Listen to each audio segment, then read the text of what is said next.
Hello everyone and welcome back to escape the ordinary.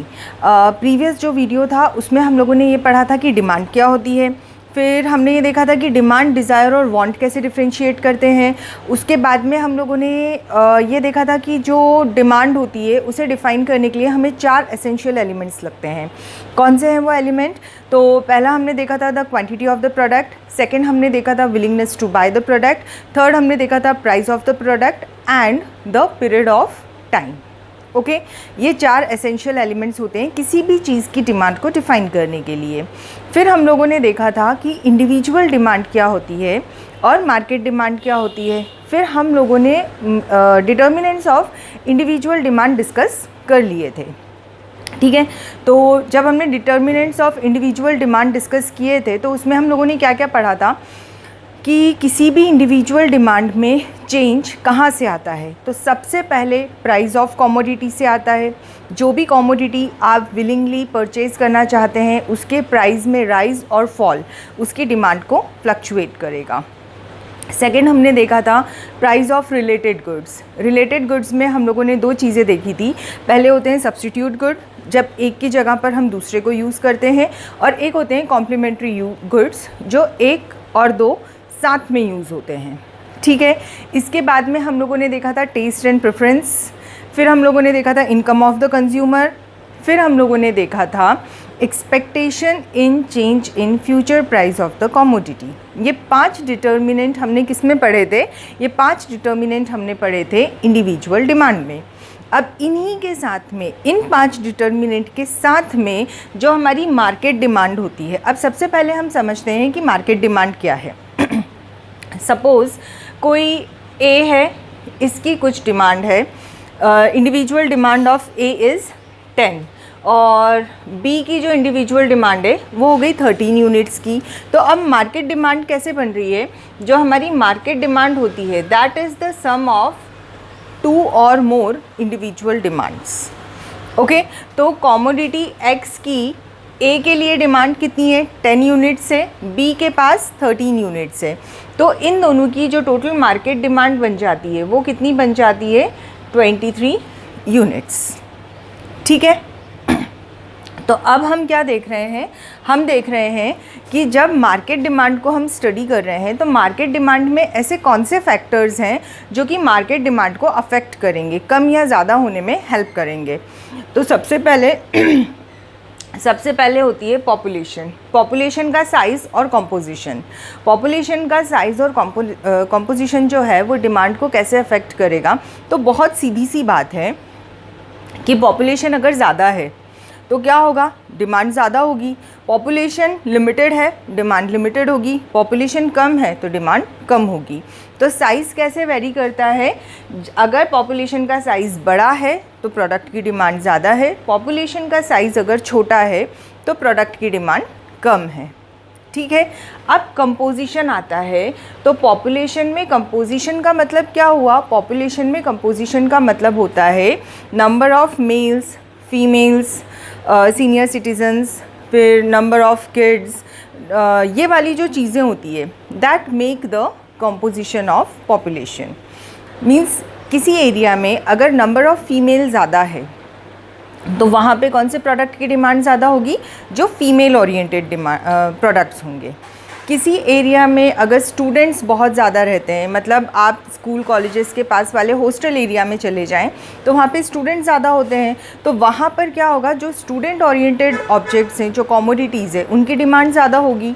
तो क्या हो रहा है यहाँ पे? सीधी चीज़ हमें समझ में आ रही है कि अगर आपका पॉपुलेशन साइज़ बड़ा है, if population is large demand is huge, and if population is small demand is reduced. वैसे ही कॉम्पोजिशन में जिसका रेशियो ज़्यादा होगा उसी से रिलेटेड प्रोडक्ट, उसी से ओरिएंटेड प्रोडक्ट्स की डिमांड उस पर्टिकुलर रीजन में ज़्यादा होती है। क्लियर है?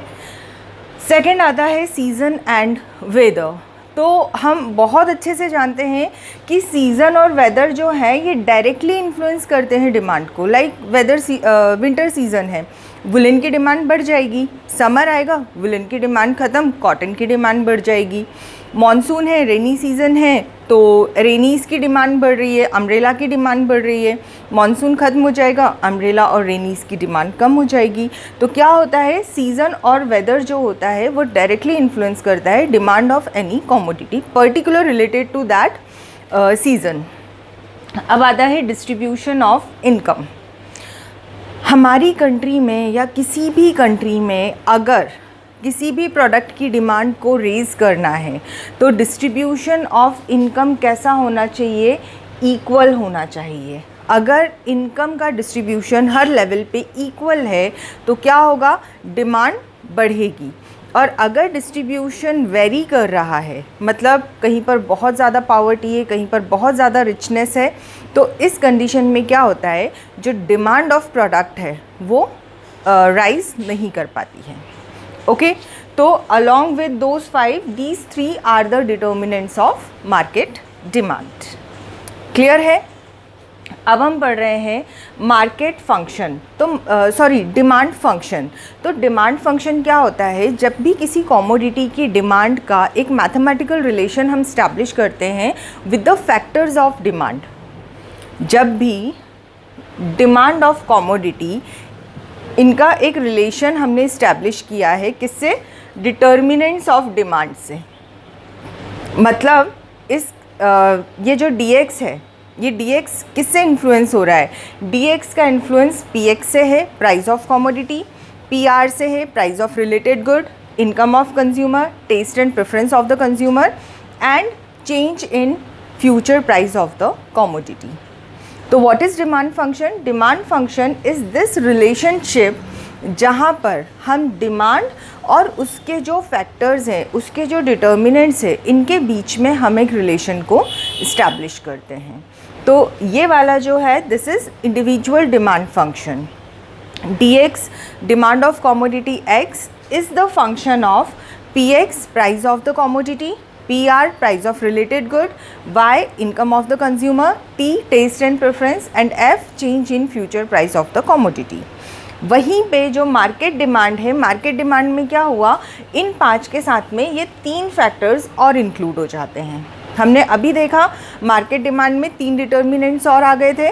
तो डिमांड फंक्शन कैसे बना, demand of commodity x is the function of px again price of commodity, PR price of related good, Y income of the consumer, T taste and preference, F change in future price. अब आता है PO। What is PO? Size and composition of the population. Population का जो size और composition है वो market demand को effect कर रहा है, तो वो उसके डिमांड फंक्शन का पार्ट होता है। S stands for season and weather. तो अभी हमने समझा कि सीज़न और वेदर किसी भी कमोडिटी को डायरेक्टली इन्फ्लुएंस करते हैं। End of course D is the distribution of income. Clear है। तो क्या होता है demand function? The mathematical relationship between the demand of the commodity and the factors affecting the demand. ठीक, क्लियर। अब यहाँ से जो आता है वो होता है लॉ ऑफ डिमांड। जो डिटर्मिनेंट्स हमने पढ़े हैं उन डिटर्मिनेंट से एक लॉ बनता है जिसे हम बोलते हैं लॉ ऑफ डिमांड। और हमने सबसे पहला जो डिटर्मिनेंट पढ़ा था उसमें हमने पढ़ा था प्राइस ऑफ कमोडिटी। तो हमने क्या देखा था कि जो प्राइस ऑफ कमोडिटी होती है वो इन्वर्सली रिलेटेड होती है विद द डिमांड। मतलब अगर प्राइस ऑफ कमोडिटी हाई है तो डिमांड कैसी होगी, लो होगी, और प्राइस ऑफ कमोडिटी लो हो जाता है तो डिमांड बढ़ जाती है। तो यहाँ से हमें क्या मिलता है, the inverse relationship of the demand. मतलब dx is inversely proportional to px। dx is the demand of the commodity and px is the price of that particular commodity. ठीक, अब इस डिमांड को, डिमांड शेड्यूल और demand curve को हम next video में cover करेंगे। आज हम क्या कर रहे हैं, assumptions. Okay, assumptions of law of demand. क्योंकि हमने ये तो बोल दिया कि भाई साहब लॉ ऑफ डिमांड है कि अगर प्राइस बढ़ा तो डिमांड कम हो जाएगी और प्राइस घटा तो डिमांड बढ़ जाएगी। बाकी के फैक्टर्स क्या, आपने अभी बोला कि डिमांड इसका इसका इसका इन सब का फंक्शन है, आपने अभी बोला कि डिमांड में इनके सबके फंक्शंस आते हैं, तो फिर आप प्राइस की बात क्यों कर रहे हो? तो इसे डिटरमाइन करने के लिए हमने क्या किया, हमने कुछ अजम्पशंस किए। ओके, अजम्पशंस मतलब हमने मान लिया कि ऐसा होगा, और उसके बाद में हमने क्या किया, प्राइस ऑफ कॉमोडिटी और डिमांड ऑफ कॉमोडिटी को स्टडी किया और हमें कंक्लूजन में लॉ ऑफ डिमांड मिल गया। तो अभी हम क्या डिस्कस करेंगे, assumptions of law of demand. तो सबसे पहला अजम्पशन होता है कि भाई साहब price of substitute good don't change. हमने क्या देखा था, हमने ये देखा कि ये जो PR है, PR का मतलब था हमारे रिलेटेड गुड्स, और हमारे रिलेटेड गुड कैसे थे, दो तरह से थे। हमारे रिलेटेड गुड में एक तो आ गया था हमारा सब्स्टिट्यूट गुड और एक आ गया था हमारा कॉम्प्लीमेंट्री गुड। ओके, तो अब इन्होंने क्या कहा कि हम प्राइस ऑफ कॉमोडिटी की बात कर रहे हैं, मतलब सब्स्टिट्यूट गुड का प्राइस चेंज ही नहीं हो रहा, कांस्टेंट है, तो सब्स्टिट्यूट का कोई असर नहीं हो रहा। सेकेंड अजम्पशन क्या ले लिया कि जो कॉम्प्लीमेंट्री गुड है वो भी कांस्टेंट है, मतलब इसके प्राइस में भी कोई चेंज नहीं आ रहा, तो हमारा ये वाला फैक्टर ख़त्म हो गया। हमारी डिमांड पे इस फैक्टर का कोई असर नहीं हो रहा, क्योंकि हमने क्या मान लिया कि सब्स्टिट्यूट और कॉम्प्लीमेंट्री में कोई चेंज ही नहीं है। नेक्स्ट देखते हैं, income of the consumer remain same, मतलब जो कंज्यूमर है वो कांस्टेंट कमाया जा रहा है, उसकी इनकम में भी कोई चेंज नहीं आ रहा, मतलब ये वाला फैक्टर भी इनएक्टिव हो गया, डिमांड पे कोई इफेक्ट नहीं डालेगा। नेक्स्ट हमने बोला there is no expectation of change in price in future, मतलब फ्यूचर में प्राइस बढ़ने या कम होने की कोई पॉसिबिलिटी नहीं है, जो प्राइस है वही फ्यूचर में चलता रहेगा। मतलब क्या हुआ, इस फैक्टर का भी इस डिमांड पे कोई असर नहीं होना है। नेक्स्ट होता है taste and preference of the consumer remain same, मतलब ये वाला जो पार्ट है ये भी सेम रहेगा, मतलब कंज्यूमर अपना प्रेफरेंस चेंज ही नहीं कर रहा है। तो क्या हुआ भाई कि ये वाले जो चार फैक्टर्स थे ये हो गए इनएक्टिव, इनकी वजह से डिमांड में कोई चेंज ही नहीं आ रहा है। तो हमने क्या स्टडी किया कि जब डिमांड फंक्शन सिर्फ प्राइस से रिलेटेड होता है, जब डिमांड ऑफ द कॉमोडिटी सिर्फ प्राइस से हम रिलेट करते हैं, प्राइस ऑफ कॉमोडिटी से, तो हमें क्या मिलता है कि demand of the commodity is inversely proportional to price of the commodity, मतलब जैसे जैसे प्राइस बढ़ेगा कॉमोडिटी की डिमांड कम होती जाएगी, जैसे जैसे प्राइस कम होगा कॉमोडिटी की डिमांड बढ़ती जाएगी।